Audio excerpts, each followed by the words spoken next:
नमस्कार। बात को समझो में आप सभी का स्वागत है। इस्तांबुल, कैपेडोसिया, बाकू, गबाला, जी हाँ, ये सारे नाम सुनकर आपको लग रहा होगा कि चलो घूमने चलें। दरअसल ये वो स्थान हैं, अंतर्राष्ट्रीय पर्यटन स्थल हैं तुर्की के और अजरबैजान के, जो भारतीयों में काफ़ी लोकप्रिय रहे हैं। इस्तांबुल और बाकू घूमना तो प्रिय शगल भी रहा है। टूर ऑपरेटर्स इसके लिए बड़े सस्ते पैकेज भी देते हैं और लोगों को लगता है कि यहाँ घूमा जा सकता है। लेकिन भारत की तरफ से पाकिस्तान में छिपे आतंकियों के खिलाफ चलाए गए ऑपरेशन सिंदूर के दौरान तुर्की और अजरबैजान जैसे देशों ने जिस तरीके से खुले तौर पर पाकिस्तान को समर्थन दिया है, और न केवल समर्थन बल्कि हथियार और ज़रूरी गोला बारूद भी मुहैया कराए, इसको लेकर अब भारत में तुर्की और अजरबैजान के खिलाफ लगातार विरोध बढ़ता जा रहा है। सोशल मीडिया पर बॉयकॉट तुर्की और बॉयकॉट अजरबैजान जैसे हैशटैग लगातार ट्रेंड कर रहे हैं, और करे भी क्यों ना। जब हम आतंक के खिलाफ लड़ रहे हैं तो आप अगर हमारे साथ नहीं हैं तो फिर आप आतंक के साथ हैं, पाकिस्तान नाम के आतंकिस्तान देश के साथ हैं। सोशल मीडिया में चलने वाले इस अभियान से आम लोगों के साथ साथ पर्यटन सेवाओं से जुड़ी भारतीय कंपनियों ने भी अपने आप को जोड़ लिया है। इन सारी कंपनियों ने एक साथ आकर ये कहा है कि वो अब अपने ट्रैवल प्लान्स में तुर्की को और अजरबैजान को शामिल नहीं करेंगी। ये बात यहाँ से काफ़ी आगे बढ़ चुकी है। कई प्रभावशाली लोगों ने लगातार ट्वीट करके, लगातार अपना संदेश देके तुर्की और अजरबैजान को अकेला करने की, संदेश देने की कोशिश की है। दरअसल अब जब युद्ध लड़ा जाता है ना, तो केवल सरहद पर नहीं लड़ा जाता। आज के युद्ध सरहद और सीमा से कहीं आगे जा चुके हैं।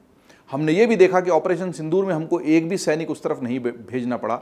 हमने मिसाइलों के ज़रिए, हमारी वायु सेना के ज़रिए उन पर हमले किए और हम उसमें सफल भी रहे।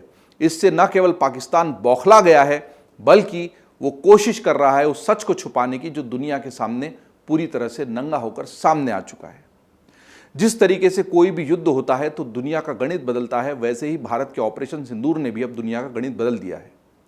चीन ने, तुर्की ने और अजरबैजान ने जिस तरीके से पाकिस्तान का समर्थन किया है, कोई कारण नहीं है कि भारत में उनका इस तरीके से विरोध नहीं हो।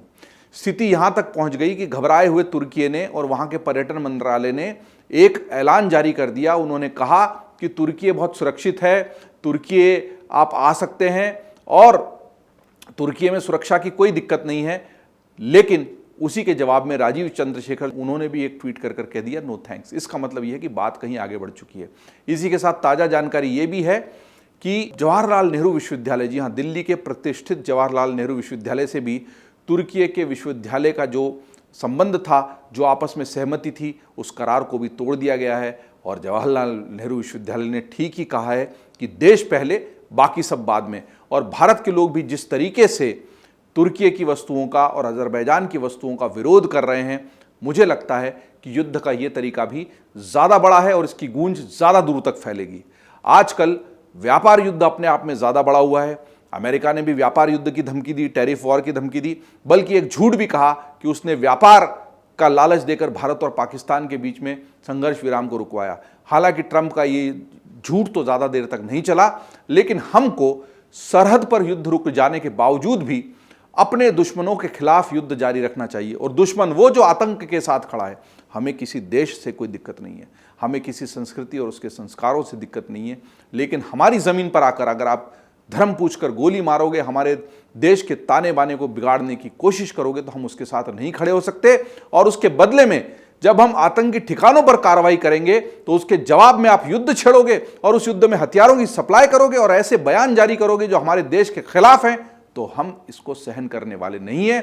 ये पूरे देश के लिए एकजुट होकर खड़े हो जाने का वक्त है। और इसीलिए अब हम ये समझते हैं कि ऑपरेशन सिंदूर, जी हाँ, बात को समझो में समझना जरूरी है कि ऑपरेशन सिंदूर के दौरान तुर्की और अजरबैजान ने दरअसल ऐसा क्या किया और ऐसा क्या कहा कि जिसकी वजह से अब पूरा देश उनके खिलाफ लामबंद हो रहा है। दरअसल भारत के ऑपरेशन सिंदूर के बाद तुर्की और अजरबैजान ने पाकिस्तान के प्रति समर्थन जाहिर किया खुलेआम। तुर्की के विदेश मंत्रालय ने कहा कि बिना किसी उकसावे के भारत की आक्रामकता से पाकिस्तान की स्वायत्तता का उल्लंघन हुआ है। पाकिस्तान की कौन सी स्वायत्तता का उल्लंघन हुआ और बिना उकसावे के? ये बयान अपने आप में कितना बड़ा झूठ है। इतना बड़ा उकसावा 22 अप्रैल का पहलगाम हमला नहीं दिख रहा है किसी को, और आप कहते हैं बिना उकसावे के भारत ने हमला कर दिया। जब वो कहते हैं कि बिना उकसावे के भारत की आक्रामकता से पाकिस्तान की स्वायत्तता का उल्लंघन हुआ है और इसमें कई मासूम नागरिक मारे गए हैं, तो ये झूठ हमको समझ में आता है। तुर्की ने कहा कि ऑपरेशन सिंदूर से पूरी तरह युद्ध का जोखिम पैदा हो गया है। भारतीय सेना ने बाद में खुलासा किया कि पाकिस्तान की तरफ से जो ड्रोन हमले किए गए, सीमा पार से भेजे गए, उनमें कई सारे ड्रोन तुर्की के ही बने हुए थे। दूसरी तरफ अजरबैजान ने ऑपरेशन सिंदूर के बाद बयान जारी कर इस्लामाबाद को समर्थन दिया और बिना किसी पुष्टि के मासूमों की मौत पर संवेदना जाहिर की थी। अजरबैजान की तरफ से दोनों देशों से राजनीतिक जरियों से संघर्ष खत्म करने की मांग की गई। इन दोनों देशों के इस रुख के चलते ही भारत में इनका विरोध शुरू हो गया है। कई बड़ी हस्तियों ने भारत के लोगों से तुर्की नहीं जाने की अपील की है। वहीं जवाहरलाल नेहरू विश्वविद्यालय ने तुर्की के साथ किए गए MOU को, जो समझौता था, उसको स्थगित कर दिया है। पर्यटन से जुड़ी कुछ बड़ी वेबसाइटों ने भी तुर्की के टूर पैकेजेस को फिलहाल के लिए बंद कर दिया है। बात को समझो में हम ये भी समझने की कोशिश करते हैं कि किन कंपनियों ने तुर्की और अजरबैजान के लिए बुकिंग को रोक दिया है। दरअसल पर्यटन प्लेटफॉर्म ईज माई ट्रिप ने एक एडवाइजरी जारी करके पर्यटकों से सिर्फ बेहद जरूरी होने पर ही तुर्की और अजरबैजान जाने को कहा। कंपनी के संस्थापक निशांत पिट्टिये ने कहा, पहलगाम हमले और भारत पाकिस्तान में बढ़ते तनाव के बीच पर्यटकों से अपील है कि वे जागरूक रहें। तुर्की और अजरबैजान ने पाकिस्तान के लिए समर्थन दिया है और इसलिए हम अपील करते हैं कि वहां तभी जाएं जब बेहद जरूरी हो। जी हां, कामकाज के सिलसिले में भी जाना हो तो शायद टाल दें, और पर्यटन के लिए जाना है तो उसको स्थगित रखना ही देश हित में बेहतर होगा। व्हाट्सएप और फेसबुक पर अपनी टिप्पणियां लिखकर उसको फॉरवर्ड करके या ट्विटर पर टिप्पणी लिखकर पर्याप्त नहीं होता है आपका राष्ट्र प्रेम। अगर आपको समझ में आती है ये बात को समझो। हम भी समझाने की कोशिश कर रहे हैं कि जो मुसीबत में हमारे साथ नहीं खड़े थे उनको सबक सिखाया जाना जरूरी है। तो इसी तरह ईज माई ट्रिप की तरह ही इक्सिगो के CEO ने भी एक मीडिया पोर्टल से बातचीत में कहा कि उनकी कंपनी ने तुर्की, चीन और अजरबैजान के लिए सभी फ्लाइट्स और होटल बुकिंग्स को रद्द कर दिया है। कंपनी ने कहा कि इस समय भारतीयों की संवेदना की कद्र करते हुए हमने यह कदम उठाया है। हमारी प्रतिबद्धता जिम्मेदारी से काम करने की और अपने देश के हितों के साथ चलने की है। खून और बुकिंग्स एक साथ नहीं बह सकते। कितना खूबसूरत वाक्य है। जैसे हमारे देश के प्रधानमंत्री कहते हैं कि खून और पानी साथ साथ नहीं बह सकते, और इसीलिए सिंधु जल समझौते को हमने स्थगित किया और वहां कहा कि खून अगर आप बहा रहे हो तो हम पानी को बहने से रोकेंगे, पहले खून बहाना रोकिए तभी पानी बह सकता है। वैसे ही अगर ये कहते हैं कि खून और बुकिंग साथ साथ नहीं बह सकते, तो ये संदेश पूरी दुनिया में उसी तरीके से गूंजेगा जैसे हमारा ऑपरेशन सिंदूर गूंजा है। इसी के अलावा travel company Cox and Kings, जो बहुत मशहूर है इस तरह के पर्यटन के लिए, उसने भी तुर्की, अजरबैजान के लिए पर्यटन के लिए नए प्रस्तावों को बंद करने की बात कही है। कंपनी ने कहा कि यह फैसला हमारी देश के लोगों के लिए प्रतिबद्धता से उपजा है। हम भारतीय पर्यटकों से इन स्थलों में गैर जरूरी दौरे न करने की अपील करते हैं। इसी तरह गो होम स्टेज कंपनी ने तुर्की की एयरलाइन कंपनी टर्किश एयरलाइन के साथ अपनी साझेदारी को खत्म करने का ऐलान कर दिया है। कंपनी अब टर्किश एयरलाइन की फ्लाइट्स को अपने अंतर्राष्ट्रीय पैकेज का हिस्सा नहीं बनाएगी। इसके साथ ही ट्रैवल टेक्नो वंडरऑन ने भी भारत तुर्की के बीच बुकिंग्स को बंद कर दिया। कंपनी के CEO ने कहा कि भारतीय अब तुर्की नहीं जाना चाहते और अपने रिफंड की मांग कर रहे हैं। हमने भी इन जगहों पर बुकिंग्स बंद करने का फैसला कर लिया है। इसी तरीके से एक और कंपनी ट्रैवोमेंट ने भी तुर्की और अजरबैजान के लिए अपने ट्रैवल पैकेजों को बंद करने का निर्णय लिया है। और इन सारी कंपनियों की फहरिस्त में तेजी से नए नाम भी जुड़ते जा रहे हैं। और ये नाम क्यों नहीं जुड़ेंगे, क्योंकि अपनी ओर से भी कई सारे भारतीयों ने बुकिंग्स कैंसिल करना शुरू कर दी है। इसी को देखते हुए, इस ट्रेंड को देखते हुए कंपनियों ने भी अपनी तरफ से ये बयान देने शुरू किए हैं कि वो इन बुकिंग्स को स्थगित कर रहे हैं, रद्द कर रहे हैं या आगे बढ़ा रहे हैं। और वो खुद भी निवेदन कर रहे हैं कि जब तक बहुत जरूरी नहीं हो तब तक तुर्की और अजरबैजान नहीं जाएं। एक अनुमान के मुताबिक तो अब तक 50% से ज्यादा बुकिंग्स रद्द हो चुकी है, मतलब आधे से ज्यादा लोग अपनी बुकिंग्स को स्थगित कर चुके हैं। ऐसे में यह भी जान लेना जरूरी है कि कितने भारतीय प्रवासी जो हैं वो तुर्की और अजरबैजान जाते हैं। तुर्की के ही संस्कृति और पर्यटन मंत्रालय के 2024 तक के डेटा के मुताबिक भारत से 2024 में 3,30,000 लोग तुर्की पहुंचे। 10 साल पहले यानी 2014 में यह आंकड़ा महज 1,19,503 था। मतलब तेजी से यह आंकड़ा बढ़ता रहा है। तुर्की लोगों को ज़्यादा आकर्षित करता रहा और काफ़ी आकर्षक पैकेजेस भी दिए हैं कंपनियों ने। Confederation of all India traders CAIT के महासचिव और सांसद प्रवीण खंडेलवाल के मुताबिक बीते वर्षों में भारत से तुर्की जाने वाले पर्यटकों की संख्या बढ़ी है। 2023 के मुकाबले यह संख्या 20% से ज़्यादा लगभग 21% तक की रही है। इतना ही नहीं, तुर्की में भारतीय पर्यटकों ने करीब 29.16 करोड़ डॉलर यानी करीब 2,490 करोड़ रुपए खर्च किए हैं। तो वहाँ की इकोनॉमी पर, वहाँ की अर्थव्यवस्था पर कितना बड़ा हमारे पर्यटकों का प्रभाव है, ये इन आंकड़ों से समझ में आता है। भारत के पर्यटकों ने वहाँ पर 2,490 करोड़ रुपए खर्च किए हैं पिछले दिनों में।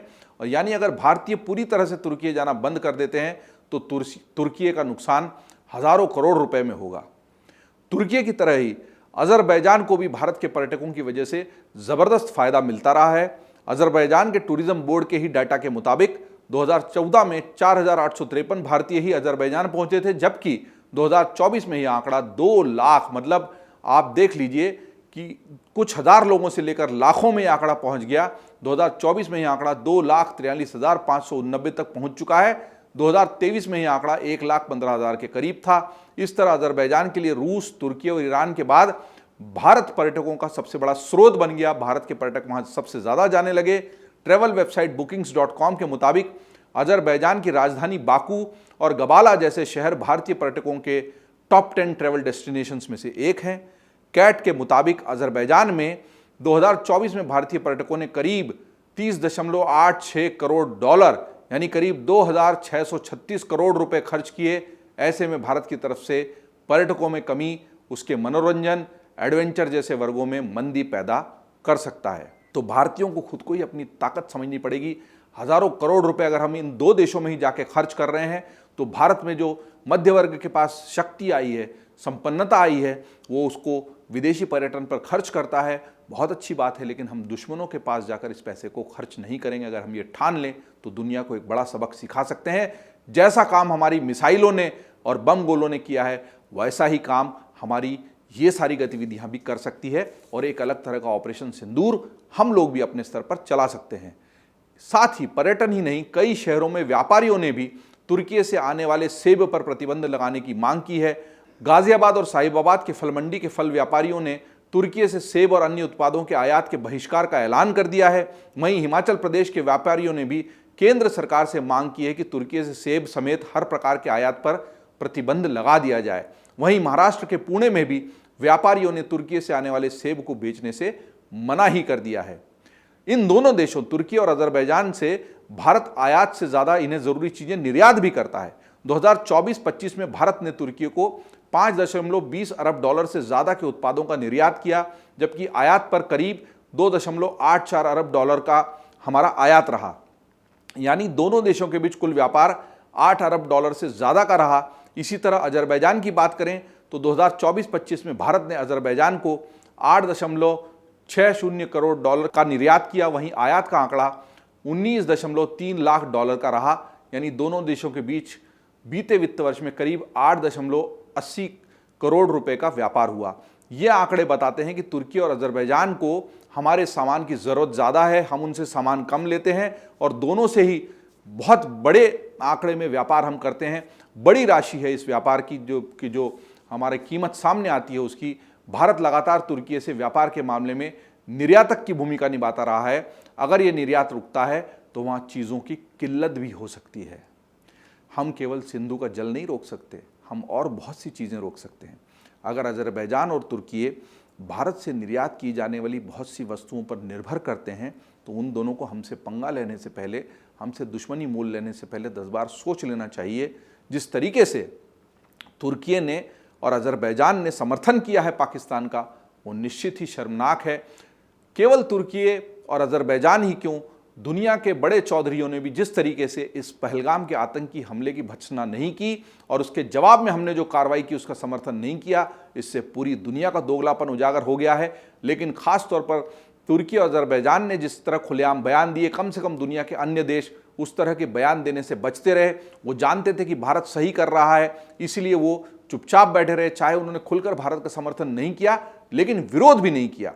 तुर्की और अजरबैजान ने तो सीधे सीधे विरोध किया और मुझे लगता है कि इस विरोध की सजा उनको भुगतनी ही चाहिए। आपको क्या लगता है, आप इस बात को कितना समझ पाए? इस बात को और बेहतर तरीके से समझने के लिए अगर आपके पास कोई सुझाव हो तो हमको जरूर बताइए, लेकिन अपने स्तर पर, जैसा कि प्रधानमंत्री ने भी कहा है, सेना के हमारे जो प्रमुख लोग बैठे थे उन्होंने भी कहा है, ऑपरेशन सिंदूर केवल स्थगित हुआ है। वो इसलिए भी है कि अब हमको हर चीज मिसाइल के जरिए हासिल करने की जरूरत नहीं है। ये मसले और तरीके से भी हल हो सकते हैं, जैसे इस व्यापार युद्ध में पर्यटन के जरिए हम इन दोनों देशों को सबक सिखा सकते हैं, सिखा रहे हैं। आप देखते रहिए अमर उजाला.com।